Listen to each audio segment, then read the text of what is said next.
राजेश पायलट साहब की मूर्ति के अनावरण के कार्यक्रम में पधारे हुए मंचासीन सभी मेहमानगण, अति सम्मानीय हमारे सामने बैठे हुए लोग, आप सबका मैं इस मंच के माध्यम से आपका हार्दिक अभिनंदन करता हूं, हार्दिक स्वागत करता हूं। साथियों, निवेदन करना चाहता हूं, मैं आज राजेश पायलट साहब के लिए दो पंक्तियां बोलना चाहता हूं। साथियों, है वही सूरमा इस जगत में जो अपनी राह बनाता है। कोई चलता है पद चिन्हों पर, कोई पद चिन्ह बनाता है। किसान की सेवा करने का काम किया तो भारतवर्ष में सबसे पहले राजेश पायलट साहब ने प्रारंभ किया था। साथियों,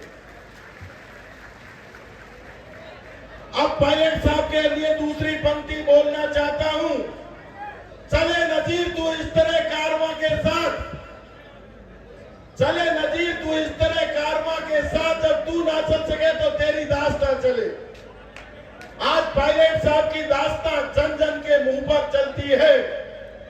पायलट साहब, राजेश जी ने कहा था, उन नीति निर्धारक कुर्सियों पर जब तक किसान का बेटा नहीं बैठेगा, जब देश का भला नहीं हो सकता। साथियों, अब समय आ गया है। राजेश पायलट साहब हमारे बीच नहीं रहे, आखिरी सांस तक वो किसान की सेवा में रहे। आज उनकी मूर्ति का अनावरण करने के लिए उनके बेटे, हम सबके लाडले, सर्व समाज के 36 कौम के नेता सचिन पायलट साहब आपके बीच आ रहे हैं। मैं तो आपसे यही गुजारिश करता हूं, उनके मान और सम्मान में कोई कमी मत छोड़ना, हाथ जोड़ के विनती करना चाहता हूं। साथियों, ये एक ऐसा मंच है जहां पर एससी के लोग बैठे हैं, एसटी के भी बैठे, ओबीसी के बैठे और सवर्ण भी बैठे हैं। और इस मंच का मुख्य अतिथि सचिन पायलट साहब हो तो वो 36 कौम का नाता खिलाते हैं। साथियों, मैं आप लोगों से यही गुजारिश करना चाहता हूं। साथियों, कांग्रेस पार्टी को मजबूत करने के लिए, पायलट साहब को मजबूत करने के लिए आप सब 2028 तक डटे रहिए। आप देख रहे हैं, 2 दिन पहले राजस्थान सरकार की एसीबी ने रेड डाली, मंत्री के पीए 2.5 करोड़ रुपए की रिश्वत लेने में अरेस्ट हो रहे हैं। इससे बड़ा दुर्भाग्य राजस्थान का और क्या हो सकता है?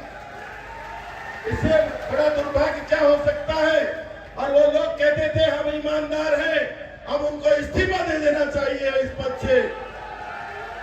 मैं तो आपसे पूछना चाहता हूं, किरोड़ी लाल जी को इस्तीफा देना चाहिए या नहीं देना चाहिए? जनता समर्थन करती है ऐसे भ्रष्ट नेता को। राजस्थान की राजनीति से संन्यास लेना चाहिए। अंत में आप लोगों से यही गुजारिश करता हूं, पूरे राजस्थान के सर्व समाज से कांग्रेस पार्टी को मजबूत करो, पायलट साहब को मजबूत करो, आप सब मजबूत होइए। आपने बुलाया, आदर सत्कार दिया, इसके लिए बहुत बहुत धन्यवाद। जय हिंद, जय कांग्रेस।